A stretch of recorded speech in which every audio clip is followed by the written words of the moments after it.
From outspoken CEOs to U.S. Senate candidates, Luka Ladan has advised some of America's most recognizable thought leaders. Ladan is an expert on strategic messaging and media relations with a deep background in brand and issue management. Prior to founding Zeneca, Ladan served as communications director at a leading public affairs firm in Washington, D.C. Ladan graduated from Vassar College with a BA in political science and correlate sequence in international economics. I am delighted to have Luka Ladan as my guest on the PR Maven podcast today. Welcome to the PR Maven podcast, a podcast all about growing your network and building your brand through traditional and digital networking techniques. I'm Nancy Marshall, the PR Maven and CEO of Marshall Communications. I've been strengthening brands through PR for over 35 years, and now I'm celebrating the success of executives, influencers, business owners, and entrepreneurs from all around the world, all of whom have cultivated their brands and broadened their networks through traditional and digital networking methods. Each week, I interview one of these interesting and influential individuals and provide an opportunity for you, the PR Maven Nation, to gain insights from their strategies and stories. So stay tuned for this week's episode, and thanks for listening.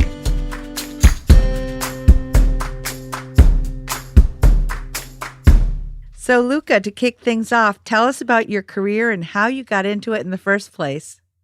Sure. Well, first off, it's a pleasure to be here. I was looking forward to this day for a while now.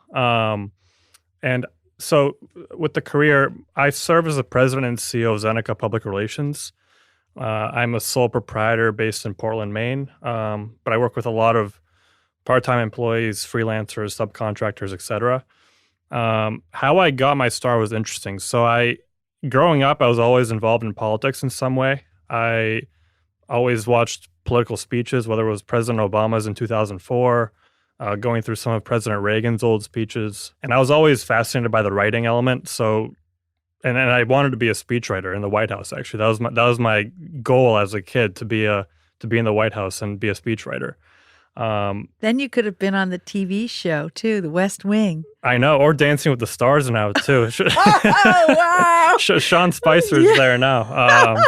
Yeah, I bet you would be a lot more elegant than him. I don't know. I don't want to promise too much. But the career, so I ended up going to Vassar College, which is in upstate New York, where I studied political science and economics. And I graduated in 2015 and then moved down to D.C., Washington, D.C., and that was just a natural progression studying politics. And I ended up working at a public affairs firm down there where I handled a lot of PR, advertising, a bit of lobbying. We really did all of the above, so I was forced to wear a lot of different hats down there. The firm was called Berman & Company. It was maybe 40, 50 people, so not too small, not too big. And I got more responsibility as time went on. I eventually rose up and became communications director, managed people, had a great time. But then I started thinking, okay, I can really scale this and do it on my own too. So I ended up founding my business about 2 years ago down in DC. And it's been taking off ever since. And I moved up to Portland, Maine last year. And yeah, here I am. Right. And you reached out to Charlene on my team and we met. And then now you're doing all kinds of work with my clients too. That's right. And those projects have been a lot of fun. And it's been invaluable, honestly, connecting with you, Charlene. You've had me connect with all sorts of people here locally, which has been great. Because a lot of my clients are more national, so they're based in New York or DC or somewhere else. But gaining that foothold here in Maine was awesome, and I thank you for that. Well, it's been my pleasure too, and of course, yeah, that's what I love to do is make connections. So you're the connector. I am. PR Maven. Yeah, that's right. So, what is your best how-to tip for PR, marketing, social media, or personal branding? Sure. So I'll take PR, and and I can speak directly to millennials too, because I mean, I'm only 26, so I'm still in that age group. And I would say that if you're going to succeed in PR and if you're going to secure top tier media coverage, it's best to build personal relationships with reporters and other media contacts if you can. And that goes beyond a generic email. So connecting with them on Facebook or Twitter or LinkedIn, grabbing a coffee or a drink with them at some point. Not too many drinks, but I was going to but say, here and there. I have found that alcohol is good for making connections Right, over right. my years in the profession. Your inhibitions slowly slip, and then you can start actually talking, right? Right. But sort of getting out of the professional and getting more personal really allows you to connect with those media contacts that you need to get that story or get that TV booking, radio booking, whatever the case is. And some of the best media coverage that I've secured in recent years came from building a personal relationship with a reporter or someone else who then trusted me to deliver really good content to them, and then they ran with it and turned it into a news story or whatever else. So get beyond the email and get face to face if you can. So, for example, if a millennial PR professional is listening and they want to make connections with reporters or editors, they would just say, "Hey, do you want to grab a coffee sometime?" and set up a time and date. And do you think the reporters and editors will take that invitation? You'll get a yes, you'll get a no. I mean, it depends on the reporter or whoever you're going to. But I think that the first step is really understanding what they care about, what they're passionate about.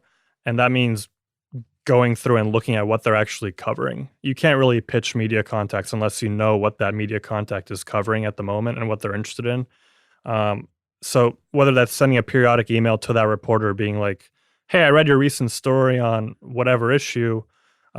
Great read. Keep up the good work." A personal note like that can go a long way, and that can really ingratiate yourself with all sorts of media people, and then that can lead to coffee, drinks, and so forth. And another area of expertise that you have in particular is opinion pieces, and you ghost write opinion pieces for a lot of people. So you've been able to pitch opinion page editors. And so have you built those kind of relationships with the opinion page editors as well? That's right. That's right. So I never ended up being a White House speechwriter, but op-eds are sort of my domain where I can really be creative in terms of writing. And I've had a lot of success when it comes to drafting op-eds, editing them, placing them at the Wall Street Journal, USA Today, local publications, you name it. It's been a lot of fun for me. And the same logic applies. So if you're pitching an opinion editor, you really need to know what that opinion editor wants to see in terms of content, what's timely, what's newsworthy, and then how your content can sort of fit in with that news cycle. And if there's that connection, then yeah, I mean, having a personal relationship with that opinion editor definitely helps. And I would encourage talking to them as much as possible, even beyond work, because that develops trust on their end, and you'll have more success that way. Well, of course, you're a basketball player. And how tall are you? I'm 6'5". Yeah. 6'5". Yeah. So retired basketball player. Yeah. Well, don't you play in the morning? I do. But I played college basketball at Vassar. But I play in the morning still, but it's not the most intense. Yeah, but still, outlet. You can talk sports, and I think that's something that's good for making connections. Right. And I was a senior captain of my basketball team too, so that helped me work with all sorts of people and try to be constructive. And yeah, I mean, it can definitely help. So yeah, I'm the mom of two serious ski racers who skied throughout high school and college, and then went on to professional coaching positions. And I know that they are desirable employees because they are competitive and they're used to being coached themselves, and they're driven and they're goal oriented. So I think that those traits are good in any profession. Right. And you're thrusted into a leadership position too, whether that's on the court or off the court or on and off the slopes, Right. whatever Yeah, the case exactly. is. But you're forced to be a leader, and that puts you in a lot of interesting situations that you have to deal with. I remember being in a professional development workshop at one point where I was told that swimmers are actually very good PR professionals. And I happened to have been a swimmer myself. And Hmm. actually, Megan in my office is a former collegiate swimmer and still does a lot of open water swimming. And I think when you're swimming, you've got your head down. You've got to do your laps. It's just you in the bottom of the pool, so you have to really focus and put in the time. But also, you have to be a team player as well with your other swim team members. Right. And the competitiveness translates too. So if you're swimming, it's really a bottom line business. You either win the race or you don't. In PR, it's the same way. You either get the news story or you don't. I mean, there isn't really a gray area in PR, right? It's you're either successful in securing that media coverage or you're not. And that forces you to be competitive, think outside the box to really generate a lot of results. And tenacious too, I think, Right. so it's like selling vacuum cleaners. If they say no at one door, you got to knock on the next door and keep knocking on the doors, and eventually somebody will say yes. Oh, for sure. I mean, we get a lot of no's. I mean, as you know, if you're pitching a story, you might have 20, 30 reporters say no to you, but that 31st reporter might be like, yeah, I might be interested. So that might be your news story right there. But you can't get discouraged if the initial pitch doesn't work. Another thing you mentioned when you were talking about your how-to tip is that you contact someone and then you deliver. And I think being dependable is a big part of building your brand or your reputation as a PR professional. So doing what you say you're going to do and doing it within their deadline, because of course, especially, well, any news media, they're working on very tight deadlines. So if you build up a reputation as being somebody who delivers the goods and it's, well written and it's been proofread and it's in AP style and you deliver within the deadline, then they're going to remember you the next time you reach out. Exactly. I mean, you want that initial reaction when they open your email or when they see your name in the inbox to be like, okay, he sent me good stuff or she sent me good stuff in the past. This might work for me. Um, Conversely, if you send them bad content and non-stories, eventually you develop that negative reputation and you're just not going to get far because they don't trust you to deliver the goods, as you said. Exactly. Well, trust and dependability are a big part of a personal brand, in my opinion. Exactly. And I mean, pitching is interesting because you need to pitch good content, but then there are also pitching mechanics that you have to employ to actually get the story in front of them.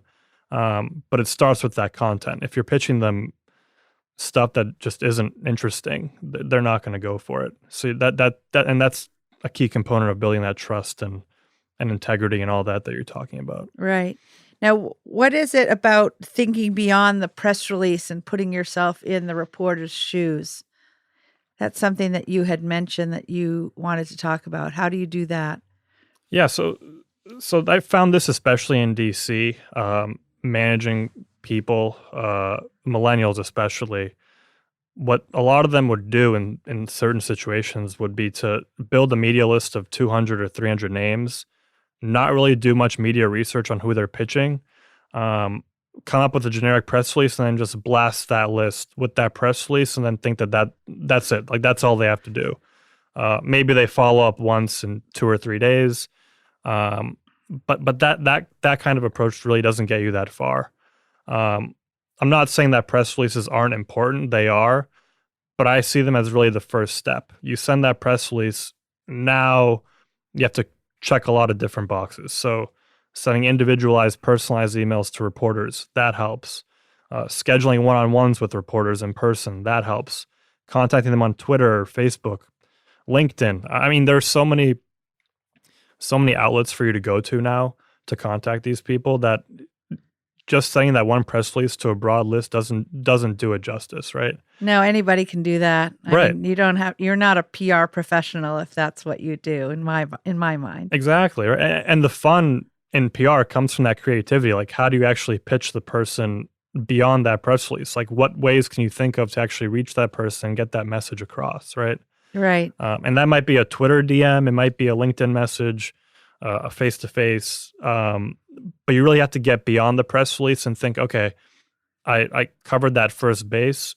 now we have to get home, and we have to get this story placed. And it's going to take more than that one press release, more often than not. That's right.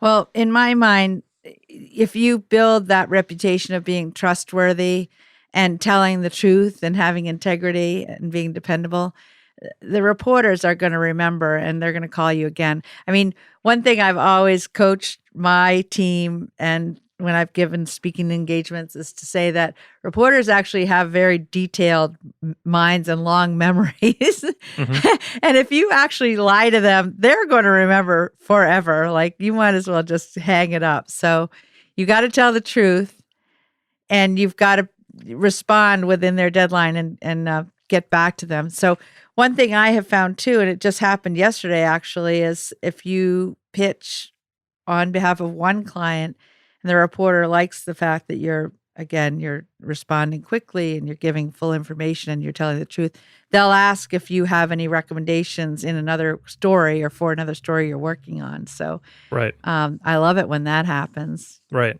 And just like we try to position clients to be thought leaders, we have to be thought leaders in our own right. We have to send them research that they can actually use, facts and figures that are actually applicable to what they're covering. Right. If you can be a resource to a reporter, that's invaluable for them because you do a lot of the work for them, honestly. But if you're just that person who just pitches them nonsense all the time and you're not a valuable resource, you're not going to get that far.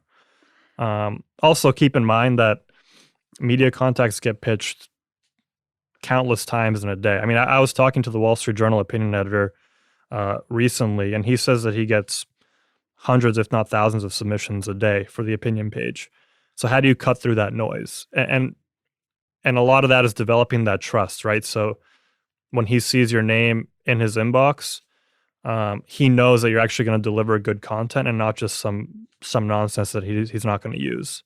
But cutting through the noise goes beyond just that one email. It's really that trust that you're talking about, and being a resource, being someone who actually delivers good content on time.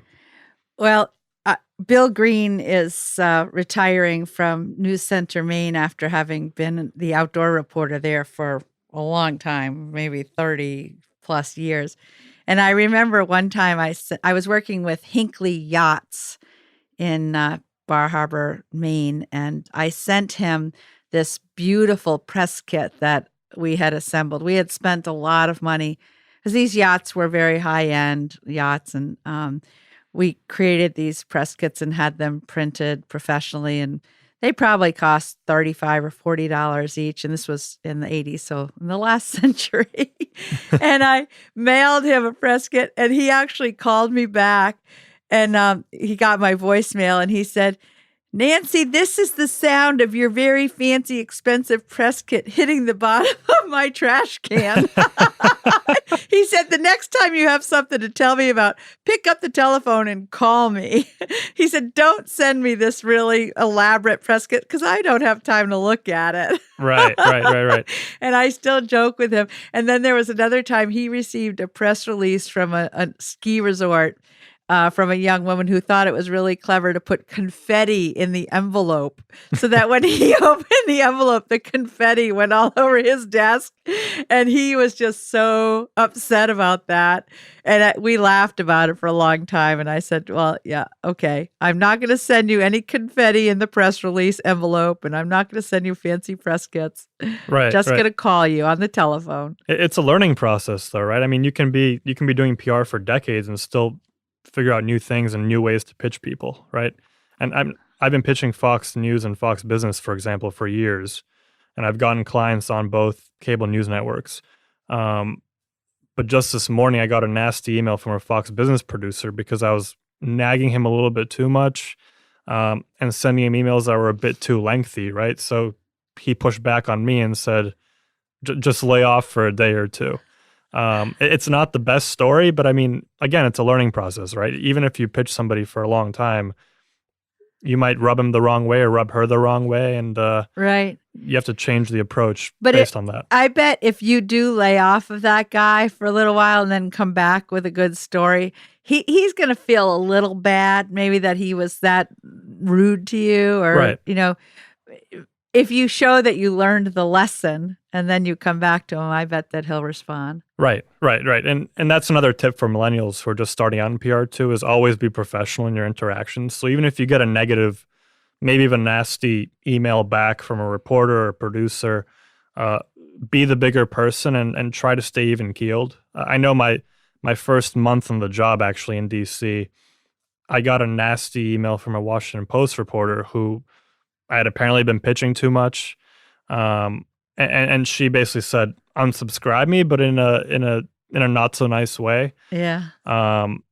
And again, the key is just responding like a gentleman or just somebody who's just a bigger person, and then having that be your reputation, because you don't want to get into a back and forth with the reporter and then have it turn into a fight with an editor. That's only going to undermine you in the long run. You're never going to win. You're never going to win. Yeah, right. Give it up. Right. Well, Luka, thanks. This has been a great conversation so far. We're going to go to break. But first, I want to tell you about the PR Maven podcast listener line. People can now call in to 207-620-9075 to get in touch with me and ask me questions, share feedback or ideas for the podcast, including guests you'd like to hear on the show. So please call in to the PR Maven listener line. We're having a lot of fun fielding calls and responding. And now it's time for our book and things to do pad giveaway. If you'd like to win a copy of my book, PR Works, and one of my famous things to do today pads, which I fill up with my to-do items every day, go to prmaven.com/giveaway. You could be our next winner. And we'll be back with more from Luka Ladan in just a moment.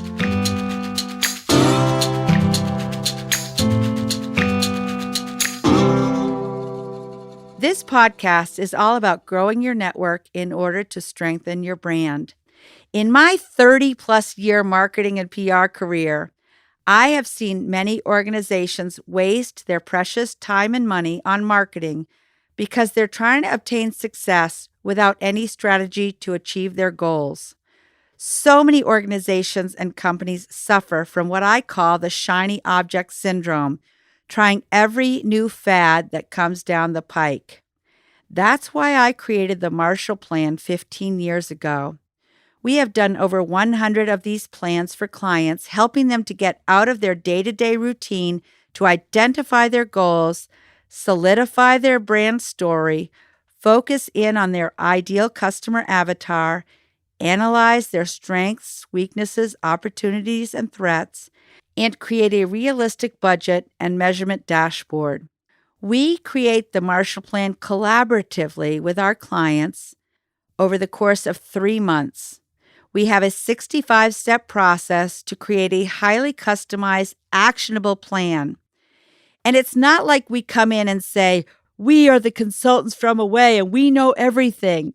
Instead, we come in and say, let's sit down at the table with your leadership team and we'll bring our expertise in what's working in PR and marketing. And our client team brings their knowledge of what's working in their organization. And together, we come up with a really amazing plan. For many, it's been a transformative process. I have watched how teams have come together and their faces light up because they have such a sense of accomplishment and they're so excited about the future of their organization.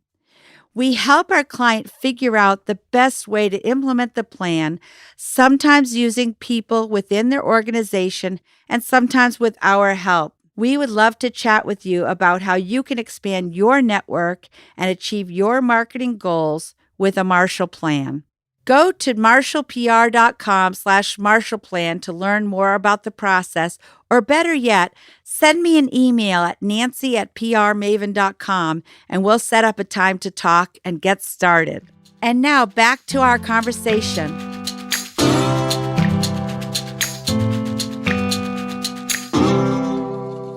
Welcome back, and today we're talking with Luka Ladan, President and CEO at Zeneca Public Relations, and I'm going to dive right back in with some more questions. Luka, most successful people have a network of fans and followers, either online or in person or both.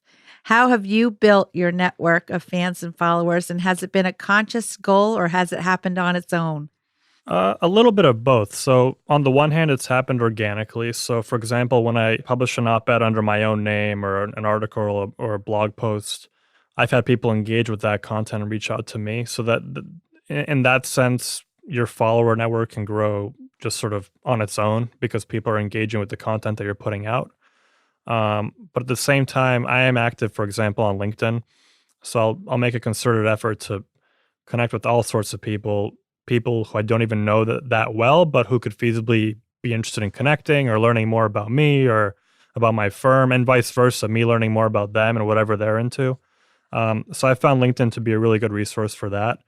I'm a bit of an odd PR expert because I'm generally off Facebook and off Twitter, but I have really dived into LinkedIn and made a lot of really good connections that way. And I've had clients come up through LinkedIn. I've had referrals come through LinkedIn. And just better yet, just making contacts with people and maybe even making friends with them. LinkedIn's been a really good resource for that. I love LinkedIn too. Mm-hmm. I think it's great because, it is, well, I also love Facebook. So I just think social media is great for me because I'm just a social person. But Mm-hmm. I do like the way that LinkedIn has expanded its capabilities. So it's almost like a blog now too. So you can share all of your posts, and it's been really great for me too. It's a really good way to demonstrate thought leadership, as we were talking about before, because you can write articles, blog posts, columns on LinkedIn itself and have that spread far and wide to your followers who naturally are interested in what you're coming up with anyway. Right. You don't even need to go to a third party like a news outlet. You can just do it all on LinkedIn now. And that's really interesting. There's been a lot of good content coming from LinkedIn these days too, from influencers and otherwise. Right. And this is something that's, well, the whole topic of content marketing could be a whole other episode of our podcast. But as you said, you can just bypass the media now and publish your own content on LinkedIn, Right. and target it to certain groups and Right. professions. So, and there are plenty of LinkedIn posts that generate thousands and thousands of engagements, right? And you have thousands of people reading them, and they don't even need to go to a news source to do it. They can just do it all right there. So, one of the most popular episodes of the PR Maven podcast is episode number 8 with Kate Payne, who is a LinkedIn expert from Stowe, Vermont. And she gave a lot of really useful advice on amplifying your LinkedIn presence. So, I encourage listeners to go back and listen to episode number 8. So, Luka, in your line of work, what is a resource such as a book, a website, or an app that you have found helpful, and why? Yeah, that's a good question. So I like to be caught up on industry trends. So I'll read PR Week, Ad Week, and find out what's new in the industry, whether it's PR or advertising. At the same time, I like to be caught up on what the larger firms are doing. So I'll go to Edelman's website, for example, and just see, because they can be a real trendsetter in terms of new PR techniques, new pitching techniques, content creation, etc. And just see what they're up to. So that's helped me frame what I can deliver to clients as well, taking from the larger firms and applying it to my world. But for anybody starting out in PR, I definitely recommend PR Week and Ad Week and just seeing what's going on in that world first, because you're a part of it now and you want to be engaged in it. Yeah, and really PR, advertising, marketing, content creation, it's all blurring now too. So with sponsored content, that looks a little bit like editorial content, but it is sponsored. So I do think that just because you're in PR doesn't mean you shouldn't read about advertising and other aspects of marketing. Right. And who we're pitching has changed too. Whereas perhaps you were pitching a radio host 10 years ago, that might be the host of a podcast now, right? That might be the host of a YouTube channel now. So just knowing how the landscape has changed will inform your pitching techniques as well. Right. Yeah. Good point. What is the parting thought you'd like to share with PR Maven Nation, Luka? That's a good question. So I'll target mine to millennials again, because I can speak to that audience. And I would say, based on what I've seen in DC and otherwise, millennials can have this tendency to sort of pull back behind the screen and not interact with people face to face. And this lends into our earlier conversation. But I really do encourage people to have those face-to-face conversations, because even in the age of Twitter and Facebook and text messaging, Snapchat, you name it, those face-to-face conversations are still the most powerful, and they will still get you the farthest in PR and in general. So don't be afraid, don't be shy to get out there, have that coffee, have that drink, whatever your style is, and actually meet people one-on-one in that capacity. Because as we're becoming more and more connected with social media, at the same time, we're also becoming more disconnected because we're having fewer and fewer of these personal conversations in a way. So I'd recommend to millennials and all people in PR, the face-to-face meeting still matters, and still use that to your advantage. And that helped me in my career, and it's helped plenty of people. And I'm talking to a chief connector herself. So Well, that's how we met. You reached out and contacted Charlene on my team, and then when we met in person. And right. yeah, But an email wouldn't have been enough. And I wanted to talk to you face to face, and we've had plenty of those conversations over the last year, and it's yeah, been great. it has. I'm so glad you brought this up, because that really is the premise of the PR Maven podcast, is that you have to make connections with people both online and in person, and you can't just do one or the other. And I think that some millennials are guilty of not wanting to talk to someone even on the telephone, or certainly not in person. And I think they need to go beyond their comfort zone and meet with people in person. And then likewise, some people of my ilk don't like to do the social media thing because they think it's a time waster, or like they don't know how to do it. And I feel like that people of my age need to learn how to use social media, and that it's the combination of the two that's where the magic happens. If you meet somebody in person, you should extend the relationship by connecting with them online, even if it's LinkedIn. If you feel like Twitter or Instagram or Facebook are too personal, then just use LinkedIn, because that's more professional. But it's the combination of the two that really make a solid relationship. Right. And the best approach is definitely an all of the above approach. So this isn't to say that emailing doesn't matter anymore. It's that emailing and text messaging and all of that should be combined with that face-to-face contact. Right. And if you're pitching a story on behalf of a client, in a way, you want your life to depend on it, so to speak. You want it to be a bottom line business. Like, you need to get this story. And that's going to take knocking on every door you can, whether it's an email, whether it's face to face, whatever the case is. Check all of your boxes, and it will serve you well. And be fearless. I mean, you talked about having a conversation with the op-ed page editor for the Wall Street Journal, and good for you. A lot of people would be intimidated by that. But when I was your age, I actually got a page one story on the Wall Street Journal about ski helmets, because at the time I was working with Sugarloaf, and all of a sudden everybody was wearing ski helmets.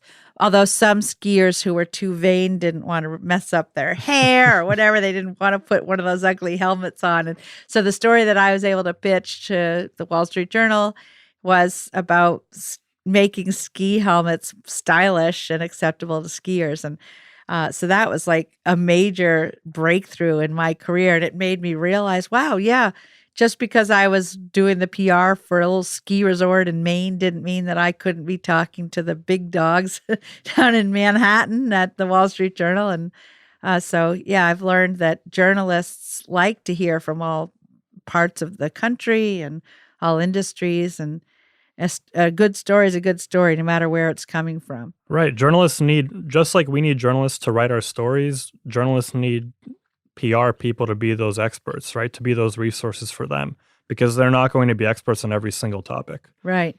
And as we said previously, I always have thought of PR people kind of like as servants to the press. Like, we need to be dependable. We need to tell the truth. We need to deliver accurate information and deliver it on time. Right. And again, if you get a no, don't let that discourage you. So, for example, you're the type of person who wouldn't be discouraged if the Wall Street Journal said no.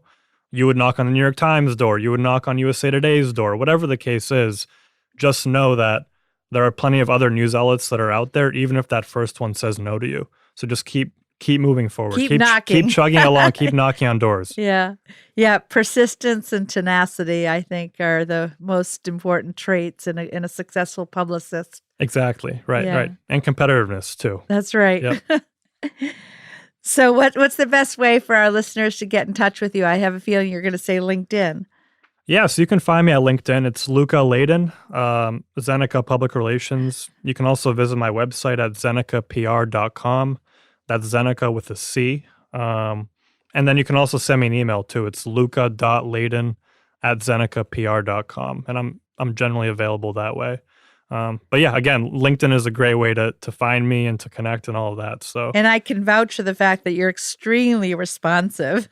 Well, you have to be in our business. Yeah. Yes, and you're on it all the time, and I love that about you. So I commend you. You can't let balls drop. No. Well, Luka, this has been fantastic. I've really enjoyed this conversation, and I appreciate you spending some time with me and with PR Maven Nation, and maybe we're going to even have to have you back another time. Awesome. Well, thank you again. It was a pleasure, and I look forward to listening. Have a great day, PR Maven Nation. That's it for this week's episode. I'd like to thank you for listening, and if you feel that you've gotten value out of today's conversation, consider leaving a 5-star review on iTunes or whatever app you're using to tune in. If you haven't subscribed yet, you should do so. I release a new episode each week, and subscribing will make sure you get an alert when there's a new episode.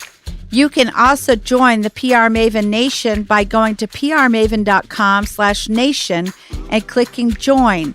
It's free, and it's a great community of like-minded individuals who are all looking to learn and grow from one another. If you have an Alexa-enabled device, be sure to add the PR Maven Marketing Minute to your daily flash briefing menu. Thanks again for listening, and have a great rest of your week, PR Maven Nation.